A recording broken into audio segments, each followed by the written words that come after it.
What you manifest in your mind, you can bring to reality. Paula Scher, graphic design, was featured in episode 6, season 1 of Abstract, and I'm going to talk about it. It's probably, so far in the Abstract series, this is one of the featured art forms that I can probably relate to the most so far. Graphic design. She does more. She's a graphic designer. I tend to tell people when people ask me what I do, there's so many things. It's hard to get into everything. I usually just say graphic design. I mean, I do Photoshops and I do technically graphic design for myself and for other people. But it's definitely not your traditional graphic design. It's not like your corporate graphic design, which is extremely boring. I haven't done a whole lot of logos in my day, but I have now and then. This one, however, she is far more she's far more obsessed with using typography, which I actually think there's a typography episode in season 2, which is a guy that's just like 1,000 times obsessed with typography. But Paula is obsessed with using typography as a means to create her images. And she does, the one thing I enjoy about her work is that they look like pieces of art more than they look like, just standard corporate graphic design. You look like anything graphic design, for those that don't know what that is, it's basically anything that's designed, like packages, everything that's on posters, signs. Like anytime you see like text and images out in the world, that's a graphic designer put that together, whether it's a logo of a business like the Nike swoosh, or the logo for the Inspired Disorder the Inspired Disorder logo. You have the Death Squad logo. There's a lot of different logos out there where it's just a basic image that represents the company or the artist or the brand.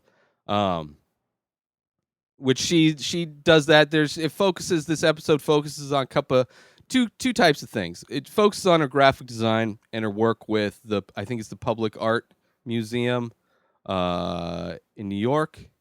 Could be Public Arts, I think. And then also she's painting, she's doing a series of maps, and each map kind of shows different analytics of the places on the map. So it's like a giant map of the United States, and within each state, like some of them, it'll be just the population breakdown and racial breakdown of each county of each state. A different map will be like, I don't even know, all the different, like it'll be the types of flowers that grow in this state, and it's just the names. It's like using words as almost texture. It almost looks like a Van Gogh painting, whereas each stroke of the paint in a Van Gogh painting is like these little dashes of texture. She does the same thing with words. And she does it not only with these maps that she's painting, she's doing like this art series, but also she does that with her graphic design, which I really enjoy. It's at least a lot of them that were featured are very much like very punk rock, kind of have a like a scrapbooky kind of collage feel to it, which I really enjoy. I really enjoy her use of fonts, her talking about fonts.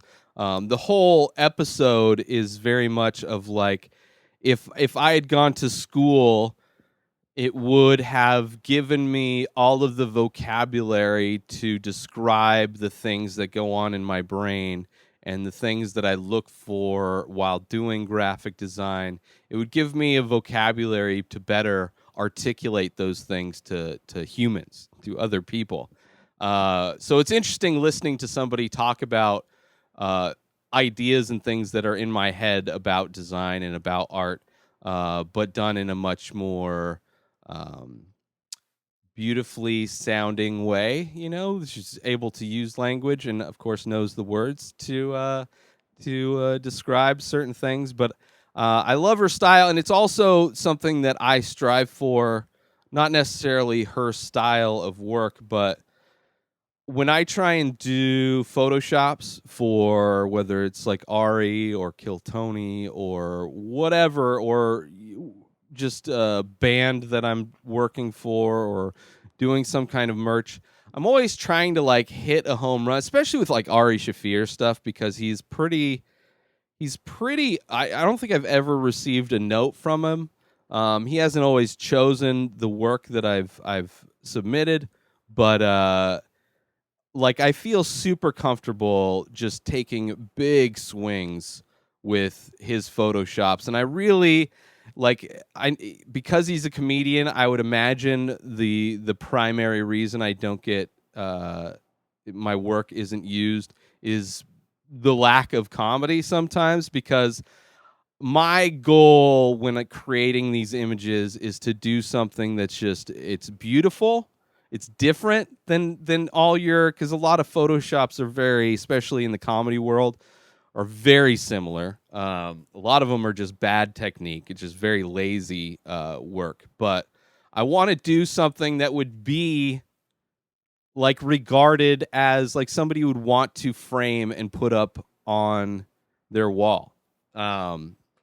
Sometimes, I mean, sometimes it varies. Sometimes I'll have a basic idea, but like I'm really swinging hard. I'm going for home runs with it, and I feel free and kind of open to take those chances when I'm working like on a project for Ari, versus just somebody that's just randomly needs a graphic designer to do something. Sometimes working with clients is just a nightmare, which this episode also shows her. Like a big part of her job is her ability to sell the design or the idea to the client, which I hate.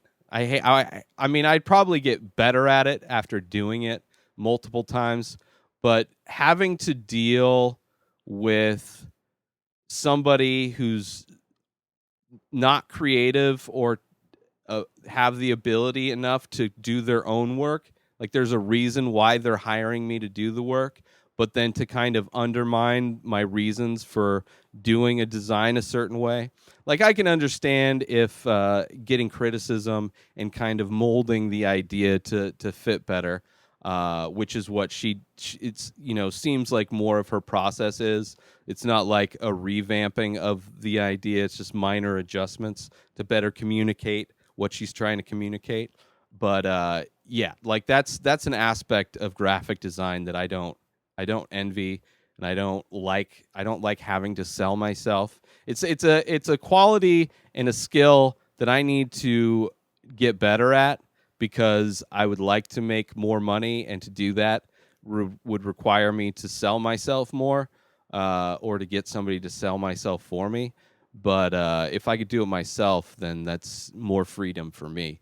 But yeah, loved this episode. Love her work, and it's very, what I shoot for in my work is what I see in her work, where it's just very beautiful. And she's even talking about this logo. She redesigned the logo for the public art. I forget what the place is. Publix, I think is what it's called. And she mentioned how she's done minor tweaks, and she's changed the fonts, she changed positions. Like nobody knows that logo has gone through like 13 different variations, because it's all very similar. But I think that's one thing with a good logo, is that you can play around with it in that way and it still be recognizable, right? Like if you look at my Instagram account, you look at my logo for just at Ray Taylor versus the Ray Taylor Show versus Many Faces versus Ray Taylor Photoshop. They're all my logo.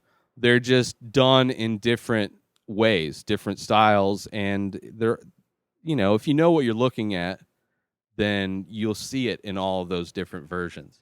So a good logo, I think, can be manipulated and still convey the brand identity.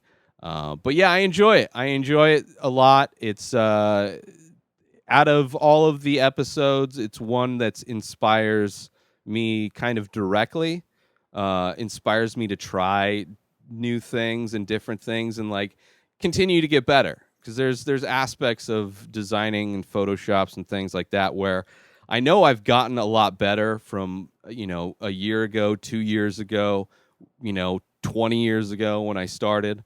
But I still see a lot of room for improvement, and a lot of room for exploration. So hopefully Ari doesn't quit comedy or podcasting, and I still get a chance to.